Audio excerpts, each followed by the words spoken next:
आदर्श शिक्षण संस्थान जोधपुर ऑनलाइन कक्षा में आपका हार्दिक स्वागत अभिनंदन।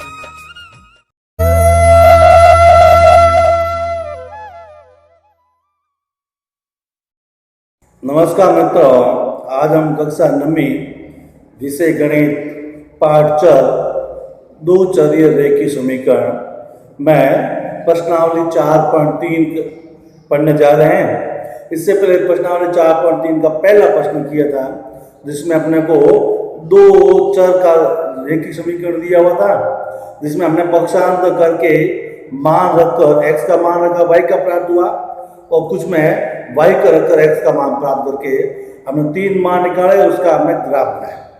इस प्रकार के 4 प्रश्नों को हमने किया। अब चलते हैं दूसरे प्रश्न में। दूसरा और तीसरा प्रश्न अब अगर चाहें तो इसको अंकगणित की कॉपी में भी कर सकते हैं कि उसमें ग्राफ नहीं है, अर्थात दूसरा तीसरा प्रश्न अपने को अंकगणित में करना है, जो कि इस प्रकार से। दूसरा प्रश्न है बिंदु 2,14 से होकर जाने वाले दो रेखाओं के समीकरण लिखिए। इस समीकरण की और कितनी रेखाएं हो सकती है और क्यों। अर्थात बिंदु अपने को दिया हुआ है 2 और 14 और इससे आपको कितने समीकरण बनाया जा सकते हैं। तो इसके हल में देखते हैं। बिंदु 2 और 14 से बनने वाला समीकरण, x का मान यहाँ पर कितना है तो 2 और y का मान कितना है 14, अर्थात भुजा अपना 2 है और कोटि कितनी है y। 2 और 14 को जोड़कर कितनी जोड़ आती है कि 16 आती है, अर्थात इन दोनों की जोड़ x और y कितनी है कि 16, अर्थात x प्लस y जोड़ कितनी है 16। ये एक समीकरण बन गया। तो इसे बोले कितने समीकरण बनाए सकते हैं, अर्थात इसको अपन एक समीकरण तो ये है और कितने बनाए जा सकते हैं, तो फिर क्या करेंगे 2 से गुणा। इस समीकरण को क्या करेंगे 2 से गुणा। इसको 2 से गुणा करके कितना हो गया 2x, इसको 2 से गुणा करके कितना हो गया 2y, 16 को 2 से गुणा करके कितना हो गया 32, अर्थात x प्लस y बराबर कितना हो गया 16, 2x प्लस 2y बराबर कितना हो गया 32। एक और समीकरण बन गया। अगर इसको अपन -1 से गुणा करें, किससे गुणा करें -1 से, तो ये क्या हो गया x माइनस का हो गया प्लस माइनस क्या हो गया y, तो 16 में क्या हो गया माइनस का। इसका मतलब -x माइनस y बराबर कितना हो गया -16। एक और समीकरण बन गया। अगर इसको 1/2 से गुणा कर दिया जाए तो ये क्या होगा 1/2x प्लस 1/2y प्लस 1/2 16, 2 16 कितनी बार कट गया 8 बार, अर्थात 1/2x प्लस 1/2y बराबर कितना हो गया 8। तो इस प्रकार का एक और समीकरण बन सकते हैं। अर्थात अब 3 का 4 का 5 का गुणा करते जाएंगे तो ये नए नए समीकरण इसमें बनते जाएंगे। इस प्रकार से 2,14 जो कि रेखा 2 बिंदुओं से हो जाएगी, लेकिन इसके बहुत सारे समीकरण रेखीय रूप से बना सकते हैं। तो ये हो गया अपना दूसरा प्रश्न, जो कि अपना अंकगणित में आराम से कर सकते हैं। इस प्रकार 2,14 से अनेक समीकरण बनाए जा सकते हैं। तीसरा प्रश्न है, ये भी अपन अंकगणित में कर सकते हैं कि इसमें कोई ग्राफ है नहीं। तो अपने दिया हुआ बिंदु 3,4 समीकरण ये आलेख पर स्थित है, अर्थात 3,4 इस समीकरण को क्या करता है संतुष्ट करता है। इसका एक हल है, एक उत्तर और a का मान ज्ञात कीजिए। ये समीकरण है 3,4 को संतुष्ट करता है। यहाँ पर जो कि ये a दिया हुआ है, इसका मान अपने को ज्ञात करना है। तो समीकरण 3y प्लस ax प्लस 7 बिंदु 3 4, तो x का मान यहाँ पर कितना है 3 और y का मान है कितना है 4। इस समीकरण में हम रख देते हैं y के स्थान पर कितना रखना है 4, x के स्थान पर कितना रखना है 3, तो यहाँ कितना हो गया 12 और 3 1 प्लस कितना हो गया यहाँ पर 7 हो गया, कितना हो गया 7। तो 12 प्लस 3 1 प्लस कितना हो गया 7। अब यहाँ पर 7 का क्या करते हैं कि अपन यहाँ पर पक्षांतर करेंगे, तो 12 माइनस 7 कितना हो गया 5 और यहाँ कितना प्राप्त हो गया 3 है। अब 3 गुणे में होके जाएंगे भाग में, तो 5 का हमें 3 का भाग कितना हो गया 5/3। इस प्रकार से a का मान अपने यहाँ पर आराम से निकाल सकते हैं। अब अगला प्रश्न जो भी है, जो कि अपना प्रश्न क्रमांक नंबर 4 है, जो कि अपने को ग्राफ में करना है, तो इसको पहले आपके पास में ग्राफ कॉपी होना आवश्यक है। तो नेक्स्ट प्रश्न है जो कि आपको ग्राफ के अंदर करना है, प्रश्न क्रमांक नंबर 4, जो इस प्रकार से दिया हुआ। एक नगर में टैक्सी का किराया निम्नलिखित है। किराया है टैक्सी का हम जोधपुर जाते हैं तो वहाँ लोग वो लोग गाड़ी करते हैं तो उसका ऐसा किराए का नियम है, उस आधार पर इसका भी एक नियम बनाया है। तो उसने कहा है कि एक नगर टैक्सी का निम्नलिखित पहले किलोमीटर का किराया 8 रुपये, मगर आप टैक्सी में बैठते हैं तो बैठते ही पहले किलोमीटर में अगर जाएंगे उसका किराया आपको 8 रुपये देना पड़ेगा। उसके बाद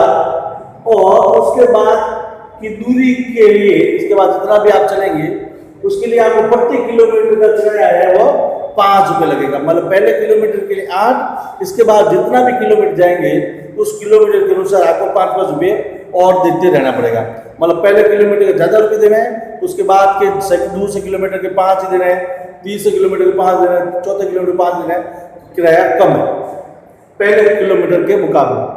यदि तय की दूरी x है, जितना भी आप चले हैं मान लो 8 किलोमीटर, वो क्या है x, और इसके कुल किराया मतलब कुल रुपए उसके लास्ट में कितने दिए y रुपये को।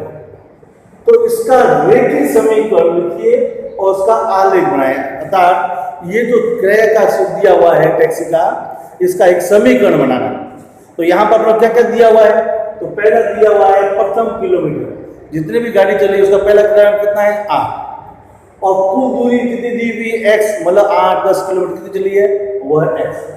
तो प्रथम किलोमीटर किराया कितना है 5, तो पहला तो किराया कितना है 5, इसके बाद कितना भी चला कितना है 5, तो शेष किलोमीटर किराया कितना है 5, अर्थात पहले किलोमीटर का तो x था, तो बाद का किलोमीटर कितना होगा 1 घटा दिया, मान लो 10 किलोमीटर, तो 10 में से 5 किराया किसका लगेगा, तो 10 में से 9 किलोमीटर किराया 5 का लगेगा, पहला किलोमीटर कितना लगेगा 8, अर्थात जो दूरी थी उसमें से क्या करेंगे 1 घटा देंगे शेष किलोमीटर का, और उसका कितना किराया लग रहा है 5।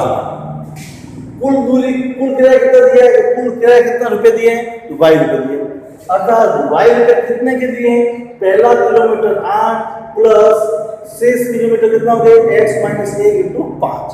इस प्रकार का इसका एक समीकरण अपने को मिल गया। अब क्या करेंगे 5 का तो गुणा करेंगे, 5 का गुणा x से भी करेंगे, 5 का गुणा 1 से भी करेंगे, तो 5 का गुणा x से करते हैं कितना हो गया 5x, और 5 का गुणा 1 से करते हैं तो कितना हो गया -5। अब 8 में से 5 घट गए, कितना बच गए 3। अब आपका समीकरण हो गया y बराबर 5x + 3। ये आपका जो है रैखिक समीकरण पूरा का पूरा बनकर क्या आ गया, जैसा कि प्रश्न पूछा था रैखिक समीकरण लिखे, तो ये रैखिक समीकरण आ गया। अब इस रैखिक समीकरण से आपको क्या बनाना है, ग्राफ बनाना है, अर्थात आपको यहाँ पर कम से कम 2-3 मान रखकर इसको सॉल्व करना पड़ेगा। तो यहाँ पर x के मान रखेंगे और y के मान अपने को प्राप्त करेंगे। तो x का मान पहला हमने क्या रखा 0, तो y का बराबर 5 का 5, x के साथ क्या रख दिया 0, 0 को 5 से गुणा कितना हो गया 0, तो 0 को 3 में जोड़ते कितना आते हैं 3। अगला मान हमने ऐसा क्या रखना है 1 रखते, x के स्थान पर कितना आ गया 1 का 5 से गुणा तो 5 और 3 जोड़े कितना हो गए 8। फिर हमने रखा 2 का 5 से गुणा कितना हो गया 10 में 3 जोड़े कितना हो गए 13।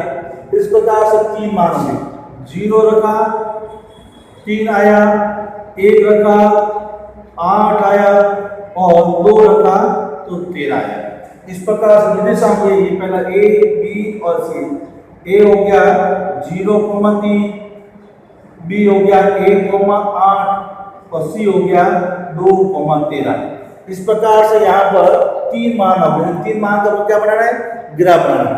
सबसे पहले x का 0 y का 3, x का 0 y का 3, y कितना है यहाँ, अर्थात जहां पर y का मान होता है x क्या होता है 0 लाइन के ऊपर, ये a आ गया। फिर क्या 1 और 8, x का 1 और y का 8, ऊपर से नीचे मिलेगा कहाँ मिलेगा, ये यहाँ पर मिलेगा।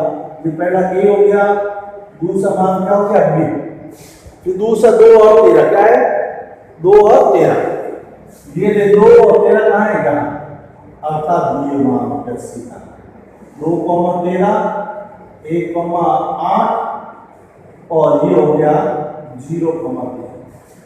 अब इन तीनों को मिला लेंगे तो क्या बन जाएंगी, एक रैखिक समीकरण बन जाएगा।